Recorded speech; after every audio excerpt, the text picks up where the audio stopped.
So it is my pleasure now to introduce Justice Bobby Bridge.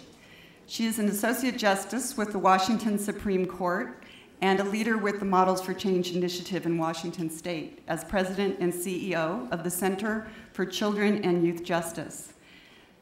Justice Bridge served on the Washington Supreme Court from 1999 to 2007. And she will introduce this afternoon's distinguished panel on promoting justice reform from the bench, the role of the state Supreme Court justice, and transforming the judiciary. And we're very pleased to welcome all of you this afternoon. Thank you so much. Thanks, Nancy. It is really a pleasure for me to be here. I have to say, however, I am a retired justice of the Washington Supreme Court. That accounts for why I may be more open-mouthed about certain things than I have a habit of otherwise doing. So, lucky me. Justice Stratton is about to join me in this new freedom, restoration of our First Amendment rights that she will now have in about a month's time. We've learned that judicial buy-in, judicial leadership is essential to initiating juvenile justice reform and certainly to sustaining juvenile system reform. You've heard this expressed this morning, as recently, I should say, as this morning in the Louisiana presentation. You heard about Chief Justice Kimball's critical role in changing the fundamental culture of juvenile justice in the state of Louisiana, and about the individual trial court judges like Judge Marshman, who was on the panel, who have been leaders at the district level and also at statewide collaborations. Yet we haven't addressed just what those roles might be or how that leadership might be played out at the level of the state Supreme Courts. We'll talk about that now in a conversation with three outstanding jurists, each leading at the level of the highest court in their jurisdiction, and each with an extraordinary judicial career, and a judicial career that has been evidenced as change agents. And I say that because there are two, I think, environmental issues regarding the judicial branch of government that I think I want to explain to those of you who may not know. The judiciary is historically reluctant to exercise leadership beyond the confines of its own courtroom or maybe its own bench for fear of the appearance of advocacy or a bias that will somehow compromise our primary role as neutral decision makers. We are the passive branch. And in fact, words like are in the title of this session, promoting and from the bench, run together, is really not normally happening. And two, collaboration can be a somewhat uncomfortable decision-making style, even for system decision-making. So it's within that context that I want to introduce you to our three panelists who will be discussing these and other issues pertaining to judicial leadership and juvenile justice reform. On my right is Chief Judge Jonathan Lippman. Jonathan Lippman, since 2009, has been the Chief Judge of the State of New York and the Chief Judge of its Court of Appeals, its highest court.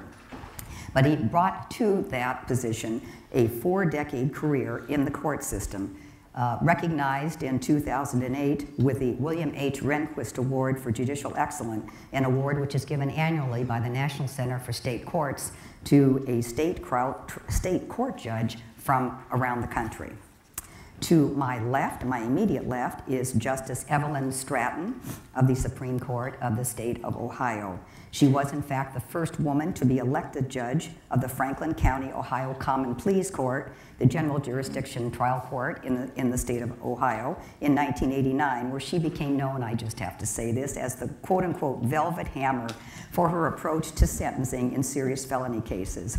She was appointed in 1996 to the Supreme Court and has been there for 3 terms. She will retire, as I hinted a minute ago, on December 31st of this year. And to my far left is Chief Judge Eric T. Washington, who was appointed to the District of Columbia Court of Appeals in 1999, and prior to that served as the in the Superior Court of the District of Columbia, where he presided over various criminal trials, as well as cases from drug court, domestic violence, and cases involving children who are victims of abuse and neglect. So there's a lot of experience here, not only experience that's limited to the appellate court level and includes trial court experience as well. Before I begin, I want to ask you to silence your electronic devices. These people do know how to hold you in contempt, so we don't want to stop the flow here. So, the first question I'm going to pose to the panel as a whole, and we'll start with John Lippman, but it is the same question for each of them, and that is, what is the one piece of advice you would give to non-judges who are interested in what judges, whether they're justices on the state Supreme Court or judges in that trial court level, can do to help spur juvenile justice reform? That one piece of advice. Well, I think that judges should not be timid in terms of juvenile justice reform or policy reform in general. Our role is, by constitutional design, is to foster equal justice. We don't make widgets. That's what we do.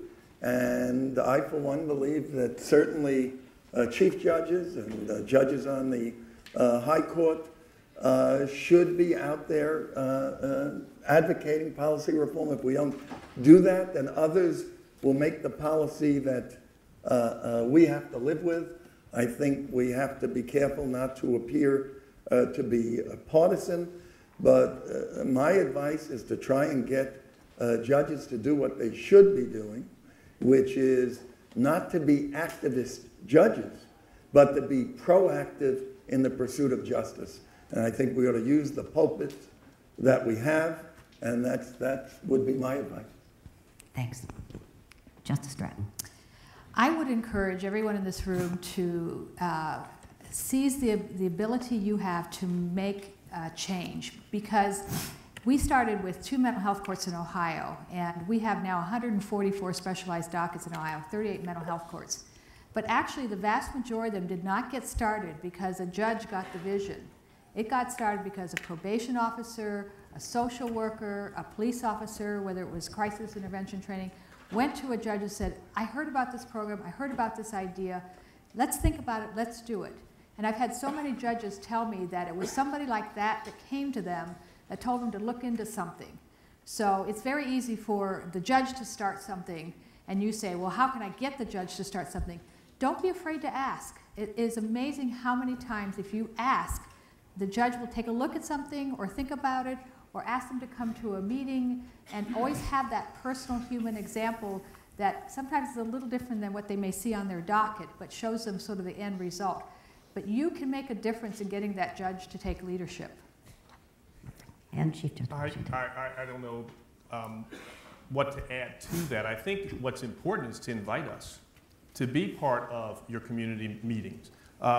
Here in the District of Columbia, we encourage our judges to accept invitations to speak at ANC area neighborhood council meetings, other community meetings about what's going on at the courts, to educate them about the issues that we see, the problems that we are confronting, and some of the solutions that we are implementing. And the idea is, along with our collaborative partners, public schools, Child and Family Services Agency, the other groups in the government that we work with, to educate the public. The more they're educated about the problems and the types of solutions that we're seeking to implement, the more supportive they are of additional reform. So again, I think communication is critical, and I would agree.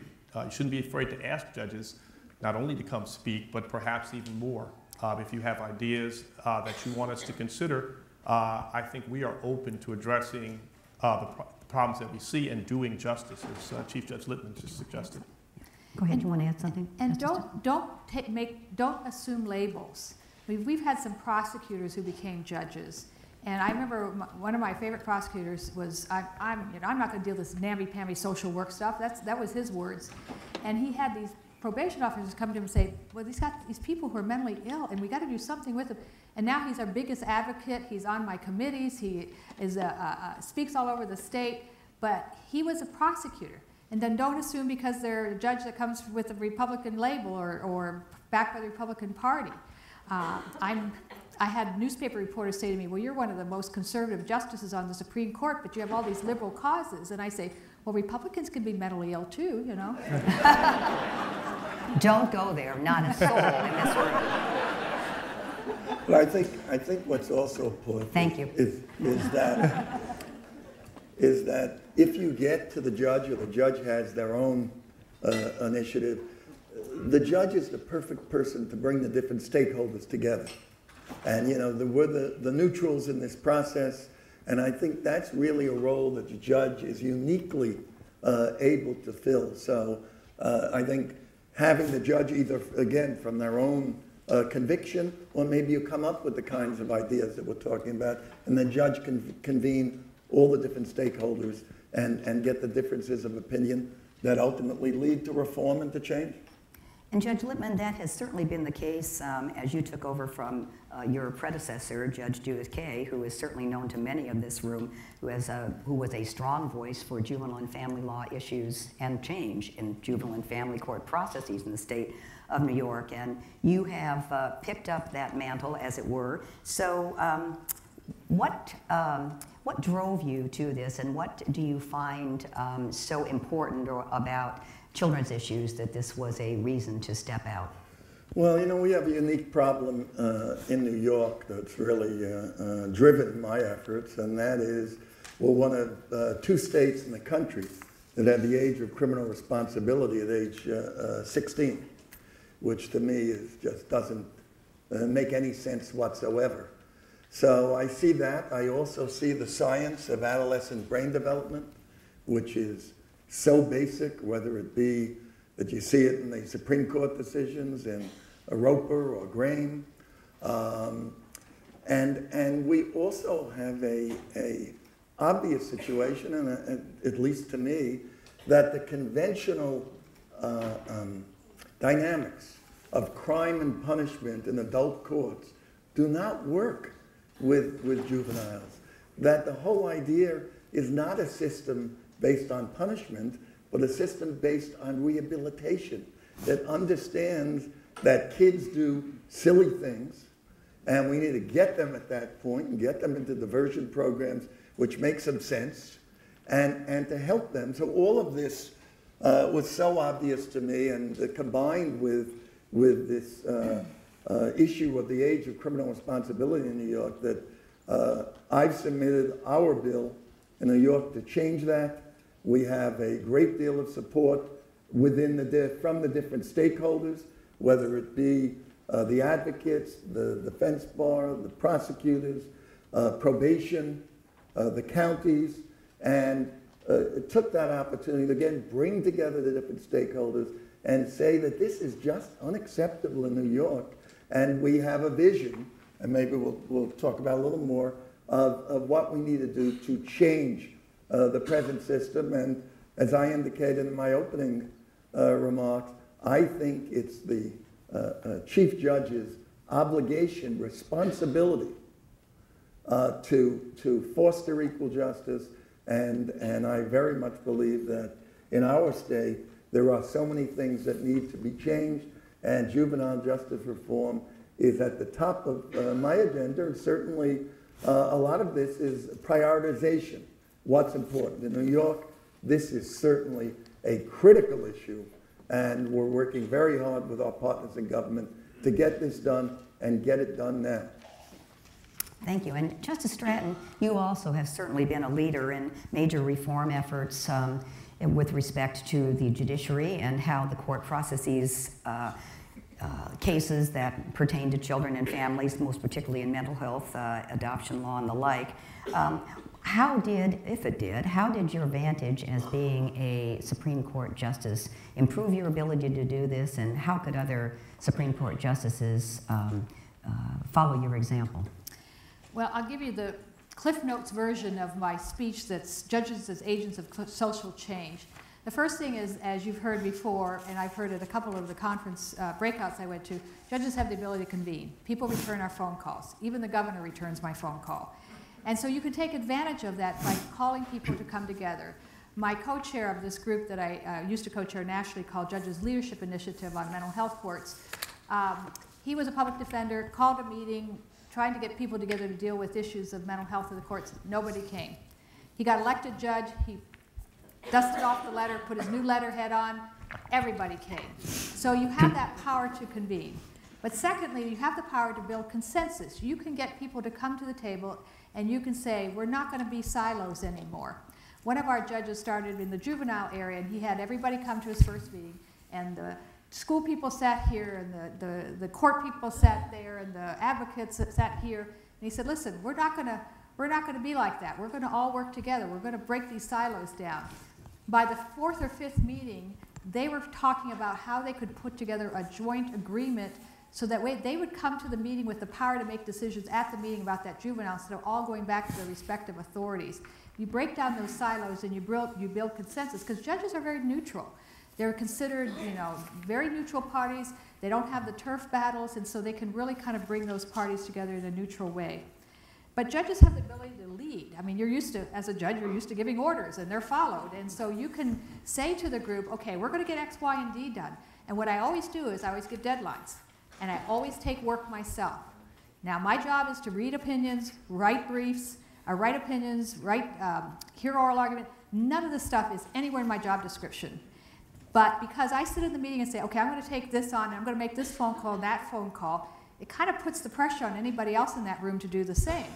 And so it's very important as a judge, if you're the judge in the audience, to take on homework yourself, and then you build deadlines. When we come back next time, okay, if nobody volunteers, you say, will you do this? Well, if a judge looks at them and says, will you do this? They all go, yes, yes. And so you can get a lot of people assigned jobs and deadlines to come back. And then I think one of the most important things is judges can really try to inspire people. People need leadership. People want people to make you believe that everything is possible, that you can make a difference. That's why these mental health courts and these drug courts work, because judges make these people who for the first time maybe have somebody telling them, you can do this, you can succeed. But everybody working in the trenches wants somebody to believe in and wants somebody to lead them. And you can inspire them. And also you give them cover. I've had so many judges come up to me and say, because you and the Chief Justice, we had a Chief Justice that really was a leader in drug courts before I came along, Chief Justice Moyer. They said, because you two were leading on this, I felt like I had permission to do it. I had that kind of political cover to do it. I had a cover from my other judges who said, nah, we don't want to do that social work stuff, because here are two justices doing it. And so you can kind of inspire the judges to really go forward and take leadership, or you can inspire other people to go make that phone call and ask the judge to get involved. So those are kind of my quick 4 points of a much longer speech about how a judge can make that difference, or a justice can make that difference. Excellent. And Judge Washington, you've served at both the trial court level as well as in the appellate level. What would be your suggestions as to what judges at each of those levels can do to inform change? Well, I think, I don't know that I think judges at both of those levels can convene. There's certain things that a justice or somebody sitting on the high court can do in terms of the level of convening. But the people who are the agents of change, the people who are in the trenches, the people who were once working in silos and dealing only with their limited area of responsibility, as opposed to looking at holistically at the problem and trying to deal with it, those individuals can be convened by a judge in the trial court who's seeing the problem, seeing the disconnect, because we sit there, we're listening to cases, we're listening to presentations by different parties to us, and we see where there is a failure to communicate and thus a failure to provide the kind of overview that we need, or information that we need to actually make a well-reasoned decision with respect to a child and the services they may need, be it mental health or drug addiction. So I think that as trial court judges, that convening power, maybe at a different level, is critical in terms of moving the cases forward in your court. Also, as I said, the judges who are in the trenches, who are there every day and who are seeing the problems and who are coming up oft times with, at least in my court, they're the ones who are as much the agent for change as anyone. Because they're convening, they're listening to people, they're talking, they're inquiring in their courtrooms. They're coming up with ideas that they're then sharing with their presiding judge and their trial court chief judge, and ultimately with the policy-making body that has to ultimately fund or decide whether the court wants to move in one direction or the other. So to a large degree, the information that you provide to them, if you're an advocate or if you're a member of a collaborative and you see issues from the perspective of somebody at Child Family Services Agency, or see from the perspective as a social worker who's working with the children, or a juvenile probation officer, whatever. The information that comes through those exchanges with the judges can be very helpful in informing the rest of the court system. And then it's a matter of trying to figure out, well, how do we address the problem? I think so the power to convene after you have noticed the problem is critical. And I think as a justice or a judge on the highest court, when you're looking at it from a policy and you're doing justice, as Chief Judge Lippman defined it, that's our role, that's our job. If we see inequities, inequalities, problems with how the system is dealing with a large group of our citizens, of our constituents, and it's churning cases, it's not making a demonstrative difference. Our ability to convene at the highest level, those individuals who are responsible for making policy in those silos. Here in the District of Columbia, we have any number of collaboratives that are working in the juvenile justice area. We working with the executive branch, working with advocates, mental health community, substance abuse community, coming together on a regular basis, trying to come up with new and different programs to address the needs of our young people. So I think that all of us have an obligation. We see it when we have cases that come before us. We have to read, I'm sitting there and I'm reading the record from a lower court proceeding, and there is a complete disconnect here, and the judge has made a decision, perhaps not supported by evidence in the record, but supported by gut, which leads me to wonder, well, why is it that this judge is having so much difficulty getting this information?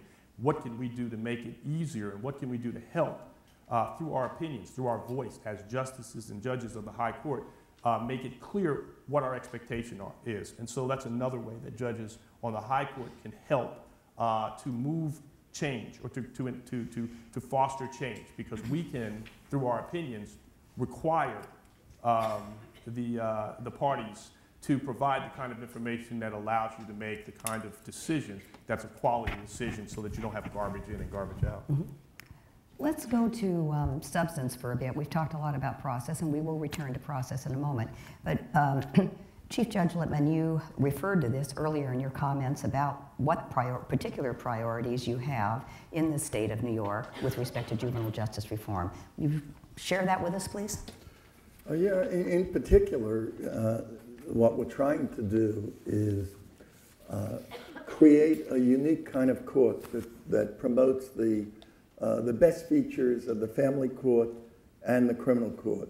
And basically, the vision that we put out there is to have a system that upfront adjusts most of the cases through probation and through diversionary programs, as the family court does.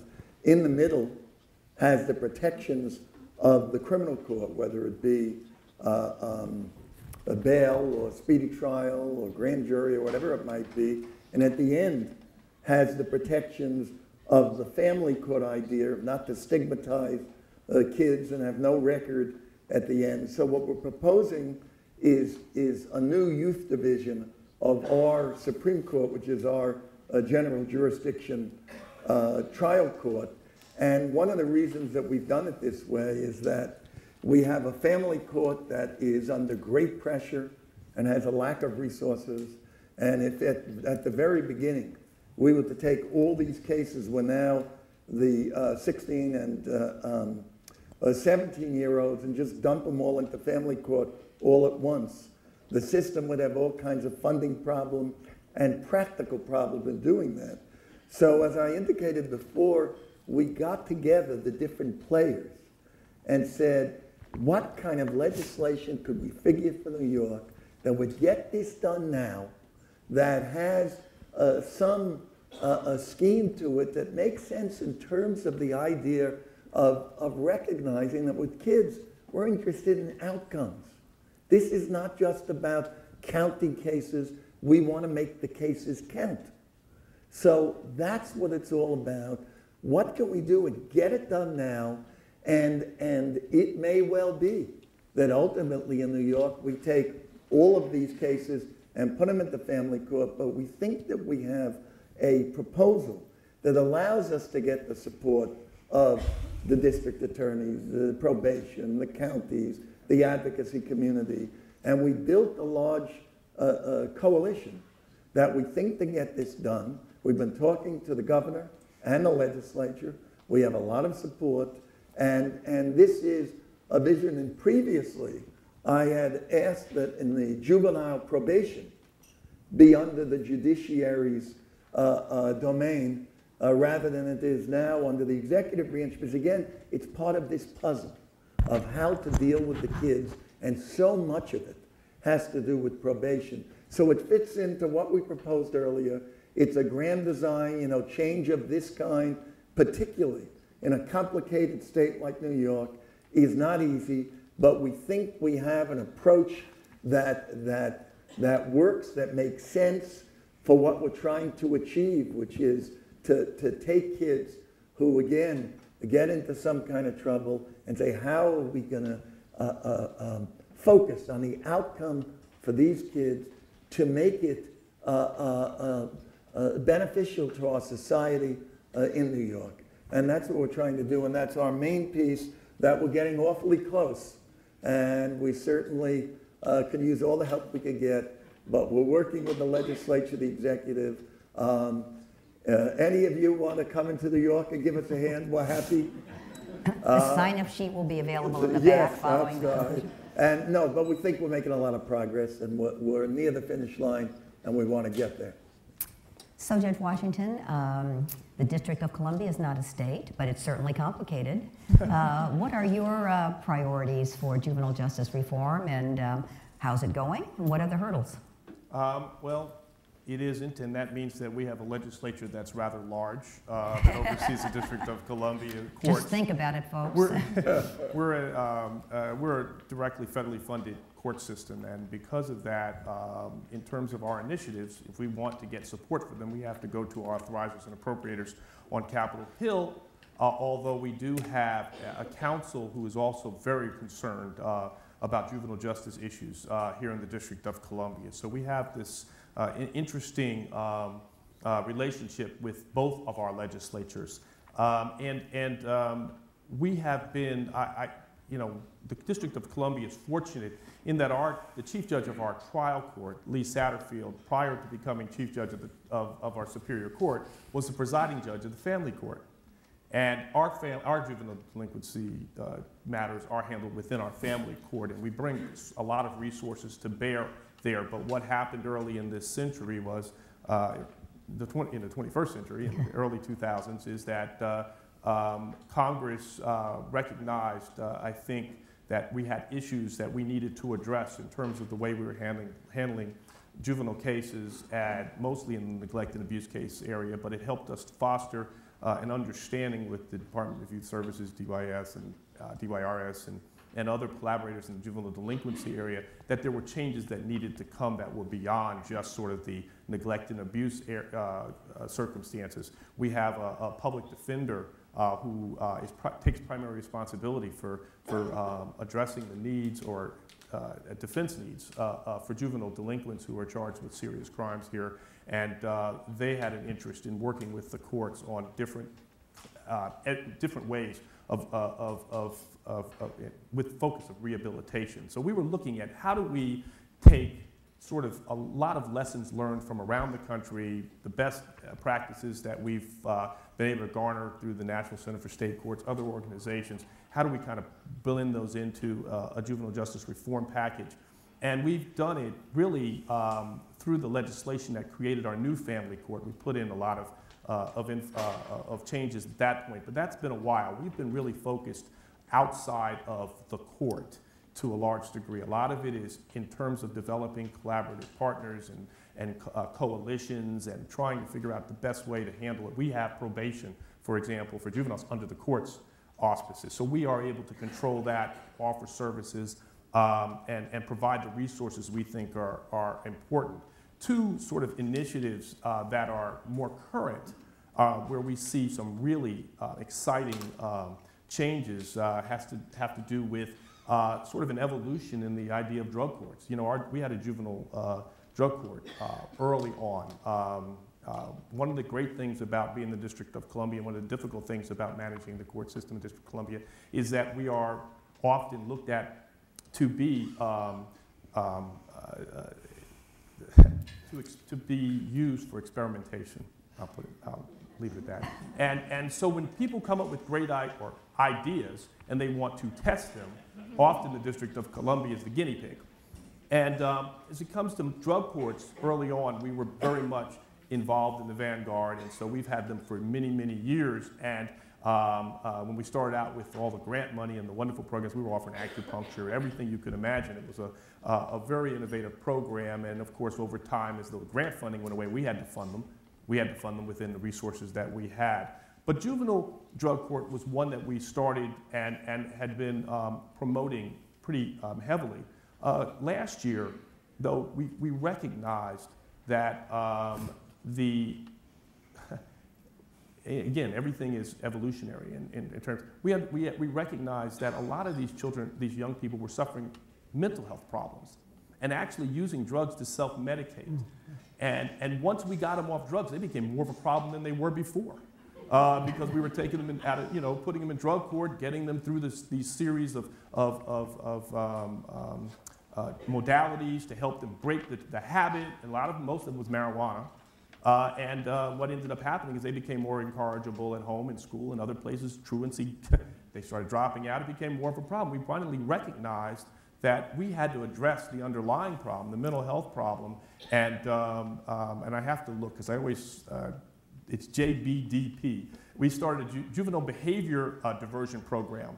And the idea behind the juvenile behavior diversion program is to bring mental health in early inside the community and to provide services in that regard, to get at the underlying problems in order to provide, to prevent, to provide the kind of relapses and to provide better rehabilitation and better outcomes. And that's a program that we have focused a great deal of attention on and have put resources in and have been very, very impressed. Every child who comes in gets a Connor test to determine where they have, where their deficiencies are, whether they have, programs or problems that we can address, as long as they're not in one of our secure facilities or back in the community. We work with our community collaboratives to provide them with the services to address the problem that's identified. We have a PhD who administers it to every child who comes in. And so we're looking at how do we address the underlying problem, not he tested positive for drugs, for marijuana, let's put him in a drug problem and figure that'll take care of the problem. The other thing we've done more recently is we have established throughout the city these balanced restorative justice centers. We call them barges. And we are offering a plethora of services to the kids who are being, through our juvenile probation department, who are being asked to come in to be the safe haven for them in the evenings, in the afternoons, Saturdays, whenever we have those barges open throughout the city. And I have, amongst the things that the barges are offering, besides the probation offices, learning labs, vocational training centers. We're focusing primarily on food preparation, web design, silk screening, things like that.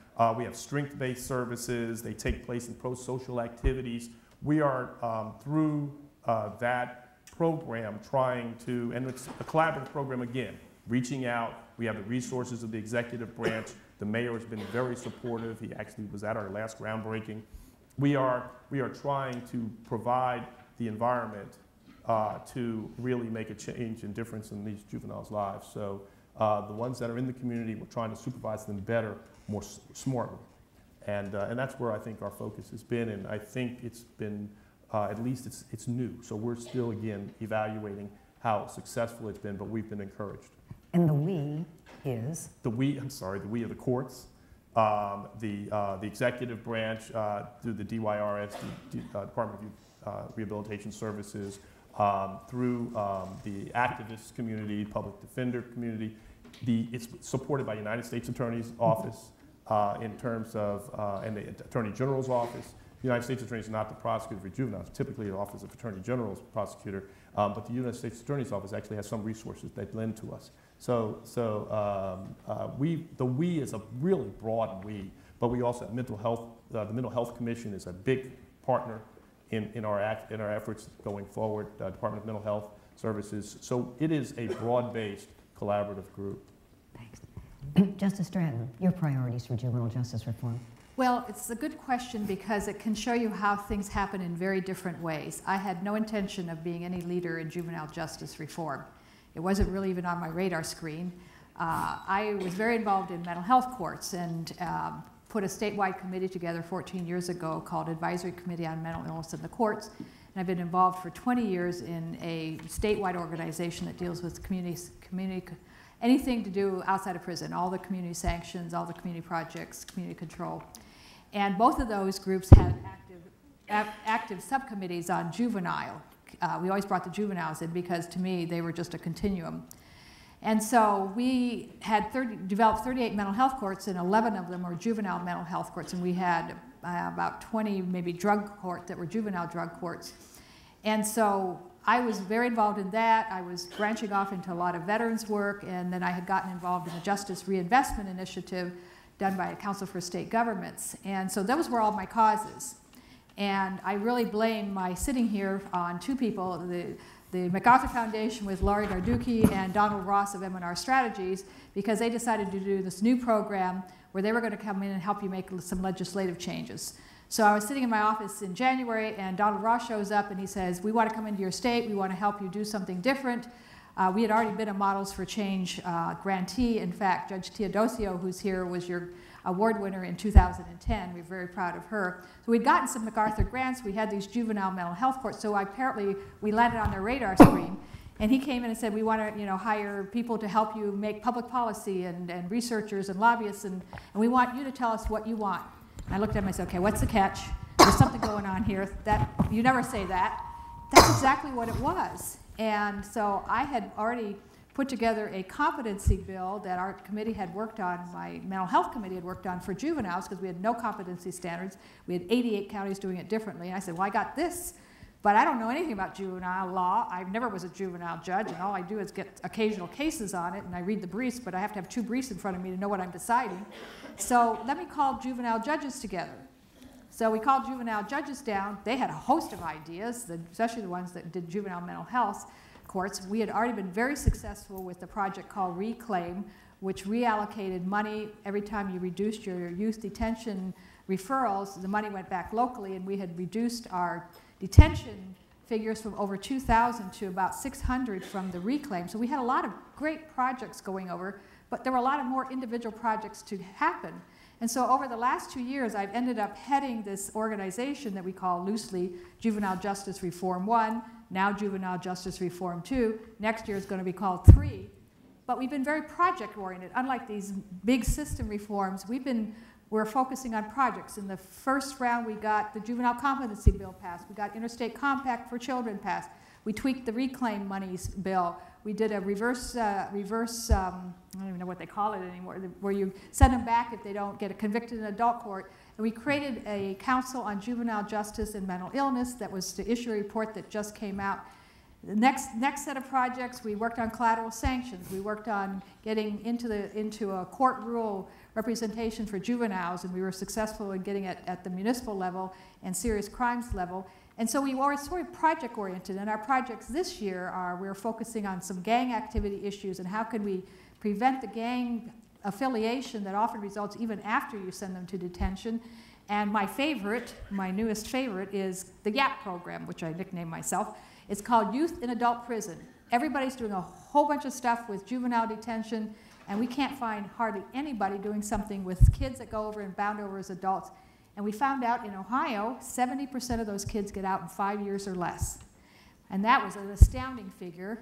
And I also found out that the kids that are bound over as adults get the same access to psychiatric services as the 50,000 other prisoners in our system do. No one with youth training for that population. And so now we're on a huge project that we're really excited about, dealing with youth that end up in adult prison because they're going to come back out, 70% of them, back into our community, and they don't even know how to drive a car because they went in at 14.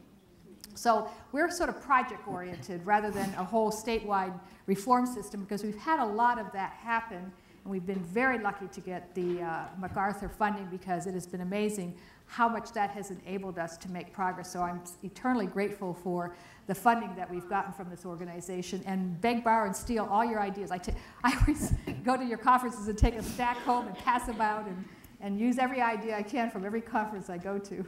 But the sum does become system change. It does. It absolutely does. So how is your advocacy going to change now that you will be retired? Well, I sort of nicknamed myself Stratton Unleashed. I read 5 feet of briefs. My job requires me to read 5 feet of briefs every 2 weeks. For 16 years, I have done that. The only break I've ever had is 3 weeks to read that 5 feet. It doesn't go away. I have to always be in court, regularly, so it limits my ability to travel and advocate. There's all sorts of restrictions on judges on advocacy. Now, in Ohio, we take sort of a broad view of administration of justice. Some states take a narrow view, but we're very broad in our view. But still, I try to be very careful of my lines and stay within anything that affects courts. Those restrictions will be gone, and the ability to go out and raise funds. I've sort of been very successful raising funds even within my limits, but being freed of that restriction. So there's lots of restrictions that I have that I won't have afterwards. And the niche I hope to add is the ability to convince justices, courts, judges to get involved in the process. A lot of states have not been as fortunate as we have. When we have 144 specialized dockets, that means every one of those local judges is a leader in their community, bringing that community together. And it's amazing. I go to other states and I speak, and they say, well, what a great idea to bring the judges to the table. Well, it seems like a given to us in Ohio, but it's not really a given. And a lot of the justices in other states do not see their role as agents of social change. So I hope to sort of have that niche in going out and doing my work. Great, thanks. Back to you, Judge Lippman. Talk a little bit about collaboration. Certainly there's been specific examples about a lot of collaboration on specific projects that have gone on. You, however, have, in addition to serving as more than 11 years as and becoming now the chief judge, but serving more than 11 years as your chief administrative judge, and so you've been the president of the National Conference of State Court Administrators. So how can the efforts of those two organizations be combined to catalyze reforms? Well, I think they're hand in glove. I mean, I think the model in New York works well, where when I was the chief administrative judge, I was a judge, but yet I was in charge of operating the court system. I think it brings the two disciplines together. And we don't hesitate in New York to have focus groups with our judges to find out what's happening in the trenches, to get them up to Albany and have them, testifying or lobbying within appropriate constraints. I think that the administrator is sometimes better able to stand back and look at the big picture and the tactics, and the judges are in the trenches and understand what's going on and at the ground level. So I think it's a joint enterprise, and I think that bringing judges, administrators, and all the other stakeholders together are so important. And for instance, we've been in this large systemic undertaking to create this new youth division in New York. We've tried to demonstrate administratively how to get this done. Essentially, we have put into place diversion courts across the state which demonstrate the validity, or we think it does, the validity of the approach that we're taking in terms of juvenile justice reform. And shortly, we're going to have a lot of data from those diversion courts that I think will show very clearly the reduced rates of recidivism, what diversion programs can do. So I think it's a perfect example of taking a overall strategy that we've tried to put into place, this groundbreaking legislation in New York, and saying, but wait a second, administratively, we're just going to go and do it. And we're going to do it as best we can, not as well as we can if we had the statutory change. So I think that and I think Chief Judge Washington and I recognize, having lived in this world of this, the Conference of Chief Justices and the Conference of State Court Administrators, that they're so intertwined in terms of how we get things done. And I can tell you in our organization, and I know Eric talked about it too, we don't say, hey, we're the judges and you administrators, you know, just jump to the tune and we'll tell you how to do this. We recognize that they're at least equal partners. And I think this is a collaborative effort of those two vital pieces, and then of course bringing in all the stakeholders around it, and obviously dealing with our partners in government at the legislative and executive level. So I think collaboration is essential, and particularly when you raise the CCJ and COSCA, and I know the Chief Judge Washington would agree, have been such a great team together, collaborating. You're the former president, Chief Judge Washington, of the Conference of Chief Justices, and that is, for those of you who don't know, it brings together all of the chief judges, chief justices from among the states, in addition to the District of Columbia and the territories. What kind of role, we've talked about the collaborative role with the National Conference of State Court Administrators, but what about a specific role that COSCA, or in collaboration with the state court administrators, might have in providing leadership on juvenile justice reform? Is there a role? Oh, I think there is a role, and I think it's a role they have that the conferences have begun to play and have in the past made some significant contributions to both. To juvenile justice, both conferences to juvenile justice reform. The collaboration is incredibly important for getting anything done, but the combination of the chief administrative officers of the court systems in the states and the territories, the District of Columbia, and the chief judges speaking out on an issue of importance to us, and the fair administration of justice has, I think, had significant impacts on legislation, both federally and within our jurisdictions, to know that the Conference of Chief Justices has taken a position supported by not only the Conference of State Court Administrators, but by their research and by by the Best Practices Institute, which is the National Center for State Court, which we both conferences are stakeholders in. Has allowed us to take informed policy positions that people tend to give great weight to, and I think it's reflected in some of the successes in juvenile justice reform in our various jurisdictions. If I'm able to go in and say that the Conference of Chief Justices has endorsed a resolution calling for this type of an initiative, and provide that not only to my colleagues on my bench, to the judges in the trial court, saying this is something that we are prepared to go forward and support as a conference. Nationally, you now have this wind at your in your sail, and because these are things you've noticed before that need to be addressed. Let's look forward to how, and let's try to decide how to best address them, and let's go with this backing of this resolution and this support, we can go to our legislatures and say, this is the kind of help and relief we need. I think it's been proven to be very successful, and that's what we do. We talk, we look at these issues. We have committees, one of them dealing with juvenile justice, who is looking at what's going on around the country, looking at sort of the problems we have, ensuring justice, ensuring that we're not churning and not providing great outcomes. How do we measure? What do we do? And to ensure that we're not wasting our time or the advocate's time doing what we think is justice, but turning out not to be providing much relief at all.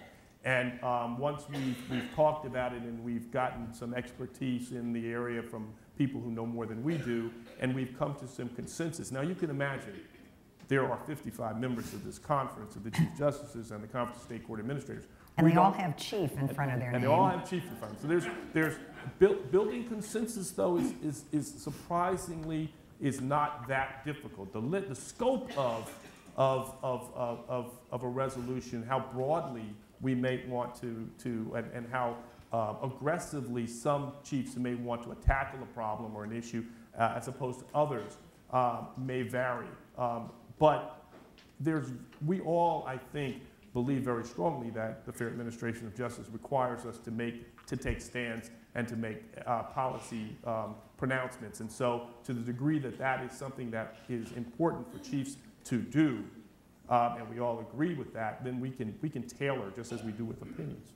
We can wait to a narrower position if need be, but we have good debates, and I think because it's these proposals or these resolutions that we support, and then using our positions to be bully pulpits to support those positions with our legislatures and in the press. Chief Judge Lippman has been very successful when he speaks, and it's in the New York Times. New York Times. It has power. And I think that's what we've learned, and that's what we are endeavoring to continue to promote. And we've seen it with legal aid funding, we've seen it with juvenile justice, we've seen it in any number of areas. We're seeing it with pretrial justice reform now. So we're hoping that we saw it with language access. So we are hopeful that that the body will continue to be proactive in many respects, but I think that it does carry a great deal of weight with lawmakers, both legislative and executive branch. Justice Stratton. We talked among ourselves earlier about the need for some controversy because it would make for a more interesting event. So here's your controversy. There are 55 of them. There are hundreds of me. We are not invited to their events. I've been to 2 events. One was to ask for a resolution on supporting mental health courts, and the other was to go to the dinner that they held because my chief was chief of the Chief Justice Conference. And so one of my hopes and goals is to get an association of justices, because I never see any other justices unless I go to something like this and may see somebody like them. But we don't get invited to their conferences, and we sometimes become chief justices. So if you can latch onto us early and get us involved early, that can make a difference. All the stuff I've done in Ohio, I've done pretty much on my own. My Chief Justice was not terribly interested. He was like, go do your thing. You know, I don't want to fund it. Find your own way to do it. And I off went because we're independently elected. We have a lot of independent power to do it. And so I always kept them advised and reported, but I pretty much did everything I did on my own and got involved with the Chief Justices when I needed their help. But they don't let us in their circle. So we want a separate organization so we can inspire our justices, all hundreds of them, to get involved. And then if we make their ranks, we can already be inspired to do projects. Well, gentlemen, the revolution is at hand. The revolution is at hand. The revolution is at, but really, in response, and not in defense.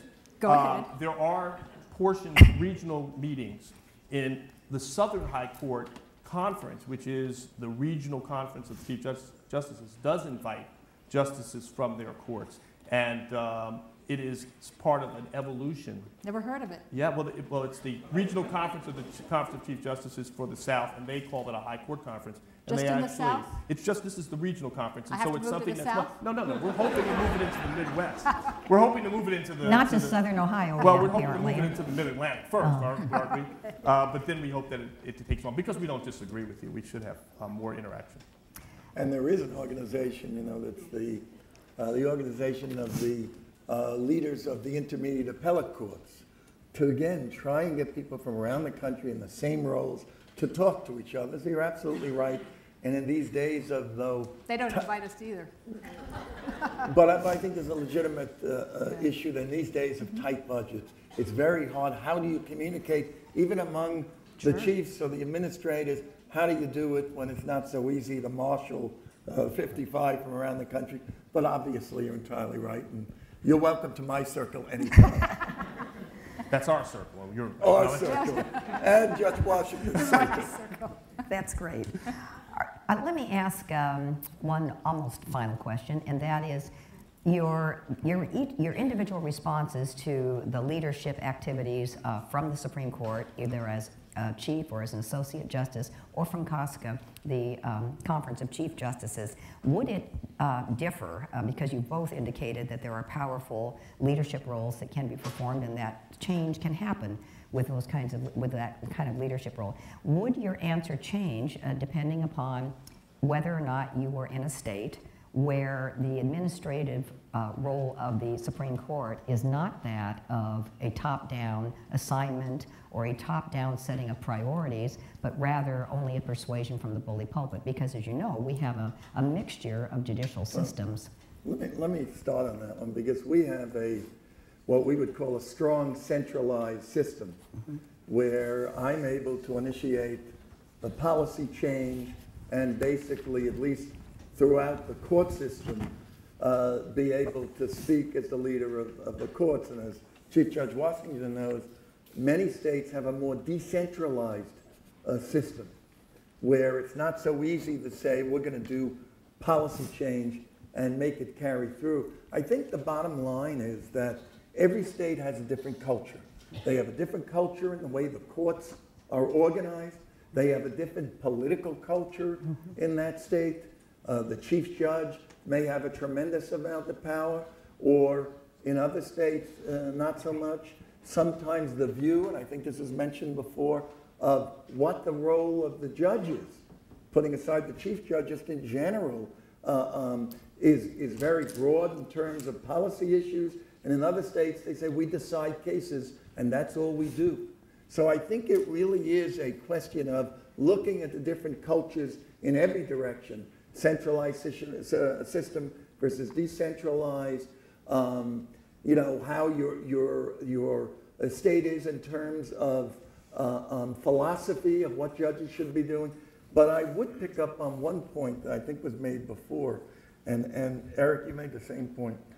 You know, certainly at the leadership level, in terms of the high courts, regardless of liberal, conservative, Republican, Democrat, strong state centralized system, a decentralized system, as Chief Judge Washington indicated, it is very, very easy to get agreement on general policy directions, because when you're running a court system, as we started out in this discussion, it's all about fostering justice, equal justice, and I think every chief judge in this country recognizes that, and this isn't a question of where you can pigeonhole.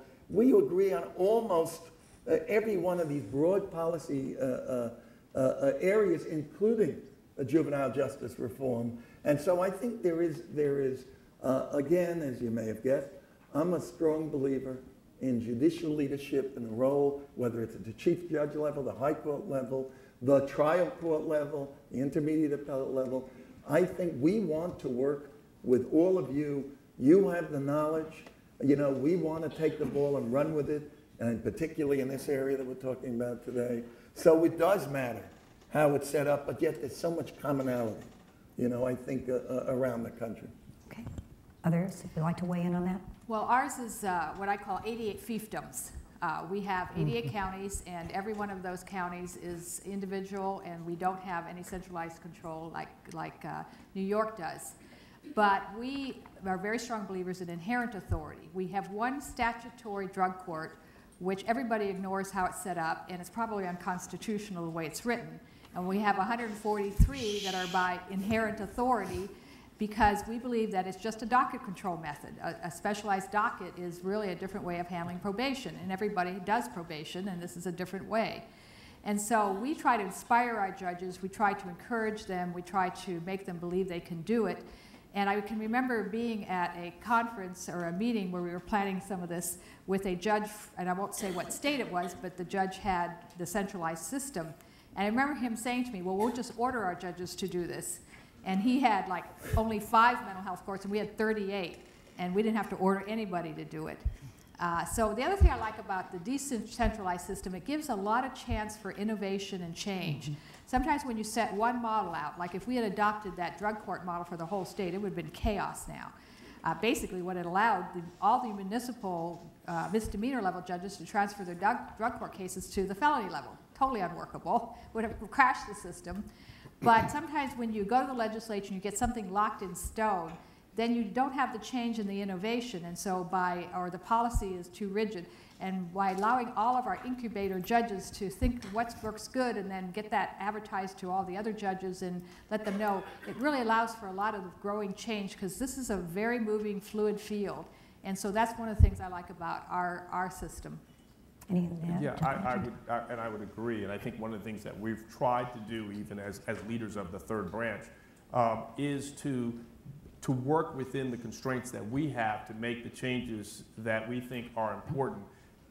We're not eschewing legislative change if it's helpful to us, but you're right, it can create a problem where moving from, as we have, a juvenile drug court to more of a behavioral court that's dealing with mental health issues, and as opposed to being locked into certain funding for certain courts, can be problematic. And this area is so fluid, and we're just learning so much every day about child cognitive behaviors and things like that. But I also want to say that's interesting. We come to sometimes our debates and discussions about the role of the judiciary, and we start talking about how when we see circumstances where justices and judges are being voted in and out on political question issues as opposed to competency issues, and we talk about, well, the elections are problematic.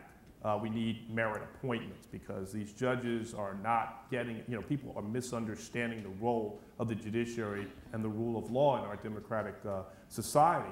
But then we have the Chief Justice of Texas who's elected, who says, yeah, I got more votes than the Speaker of the House, and when I speak, people listen. Yet, as an appointed judge or as appointed Chief Judge, I have I don't have the same kind of, I have to govern or convince or cajole through force of personality, not because I have a political stake that allows me to go in and negotiate with some strength a position on how the court should be organized or funded or whatever. So it's cultural, as Chief Judge Littman has said, and there's not one size, and there are benefits and strengths, like I said, strengths and weaknesses to different systems, but the elected judge is a different type of system. I'm not advocating election of judges, because I think overall it probably isn't, but see, I'm trying to get some controversy started. But at the same time, we do understand and recognize that judges come in those systems, especially when there's county funding or decentralized systems, with a whole set of issues and cultural norms that are different in different states. And so it's difficult for a Chief Judge Moyer or Chief Justice Moyer or other chief of a high court to really control everything that goes on. They have to do it through the resolutions of the Conference of Chief Justice, through bully pulpit what's right for the fair administration of justice, and hope that people come along. One last thing. What's interesting about this topic is members of the conference, along with professors and others, recently completed a 3-year study on sort of the role of chief justices in this whole policy area, because this is new. This is an evolution for chiefs to be as concerned as they are, and for judges to take the role that Justice Stratton has taken, and being out there on a policy front line saying this is the right thing to do. That was not the role of judges for so many years, and they were trying to figure out where the heck we got this inherent authority from. And the first pushback was, oh, you guys just want to be hero judges. This isn't about systemic change. This is about being a hero, because the only time you get in the paper is if you create a program and you're the drug court judge with your picture. And that's not what motivates. It's clearly not motivating high court judges. But I think we see this. We live with these problems, and we see that justice demands a new approach. And we think we have the authority to convene and authority to change within our branch things to make things better. So I think a lot of this is we're evolving. We're evolving as a third branch of government, and trying to feel our way through it also. Before I take some questions from the audience in the remaining time that we have, I want to invite each of you to communicate anything that we have perhaps left out, but that you think this audience who is listening to us talk about just promoting justice reform from the bench. Let's start with Justice Stratton. Well, there are 2 points. One is just a rebuttal to the election versus appointment thing. I never thought of the idea of giving you that extra bit of power because our Chief Justice got more votes than anybody else on our ticket. But what I did when I campaigned, first of all, I would go to a newspaper and say, when was the last time you had a federal judge ever come and see you, ever come and talk to you, or appointed judge ever come and talk to you? So what I used in all my campaigns is I used it as a platform to advocate for this type of project, because judges are very boring candidates. You can't talk about anything. And so I would go in with all my mental health materials. I'd have an article that they could just, put their name on and put in their paper. I'd praise their local judges that had started mental health or drug courts. And so it was a way to really get out and talk to 88 counties about mental health courts. And that's probably why we proliferated so many, why we got so many, because I was out on a campaign trail every 6 years and a lot of times in between, and that was my platform because I couldn't talk about anything else.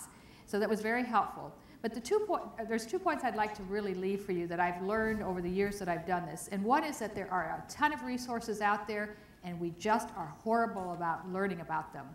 I sometimes feel like my main value has been connecting dots. This committee I had on mental health in the courts, we met every month for about 4 years and then quarterly. And over the 10-year period that I had my committee, we had 80 presentations.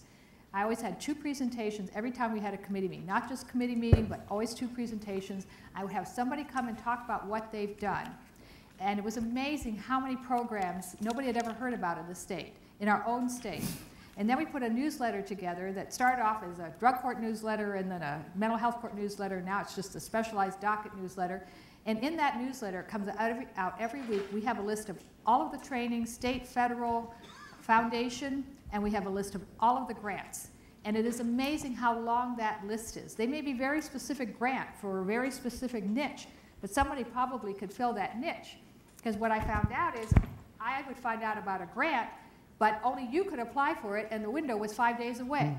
And so this was a way to get this information out. So part of my big push has been, I have these statewide conferences. I've had 4 on veterans.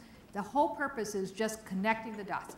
We don't teach anybody anything. We just have people who've already done things stand up and talk about what they've already done to try to get the information out. And there's so much information here, but so many people just don't have it. So I'm glad you're going into the communications advocacy side where you're getting this information out as one of your new pushes, because that's the biggest dearth I found in any system is nobody knows what's going on, and you can have great things in your backyard, and the next county doesn't know anything about it. So try to think of ways in your state to put a statewide newsletter, a statewide resource center, some way that everyone that's doing something can send to one central location to look for programs, training, hiring of, you need a court manager for this or that or whatever. We do all of that on one site now.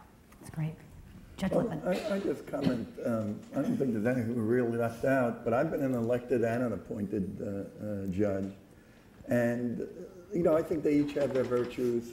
And, but I think that what's critical in terms of this evolving role that Chief Judge Washington mentioned on judges is really the passion of our ideas. And I think judges can play a leadership role, particularly in juvenile justice, if we take all of the input from the people who know it best and with passion and with solid thinking. I think judges can play a key role in getting things done for this community and in so many other areas. And I guess the one thing that strikes me and I know Judge Stratton has the same issue, and Chief Judge Washington, where do we put our chips? So much of this is prioritization. And I think it's so important when you go out and lobby for change and try to put new ideas into place, there has to be a priority. There are so many things going on in the justice system. And again, I think, as I said earlier, I don't think there's anything more important than this issue. It's about the future of our children.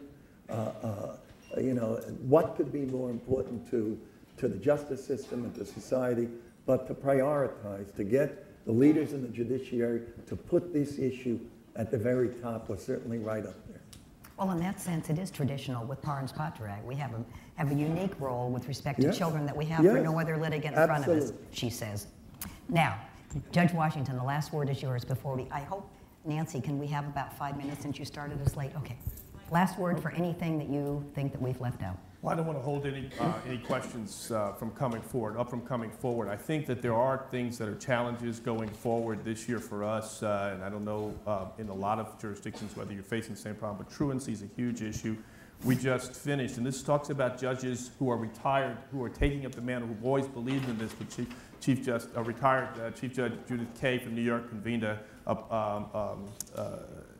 summit in New York on the issue of pipelines to prison and talking about how discipline is handled in schools, which of course directly relates to juvenile delinquency issues. And we have truancy issues, which of course are even a more clear pathway, because these young people who are not going to school are not also engaged in constructive activities. And if we don't reform juvenile justice when we have circumstances where we have such high truancy rates in major cities, especially, that's a huge problem. And so we're looking at that, and that's something that the executive branch came to us about.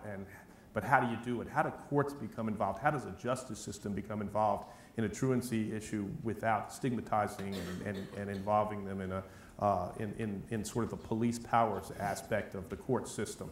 And so these are new challenges, and we're trying to fight and move through those. But as my fellow panelists have said, this is evolving. You're the experts. We see all of these different areas where there's opportunity for us to be innovative, but it's also the passion to do the right thing and the desire to do the right thing with your encouragement. Thank you. All right, folks, 5 minutes? Okay, we have mics in the back of the room. You know, court starts on time and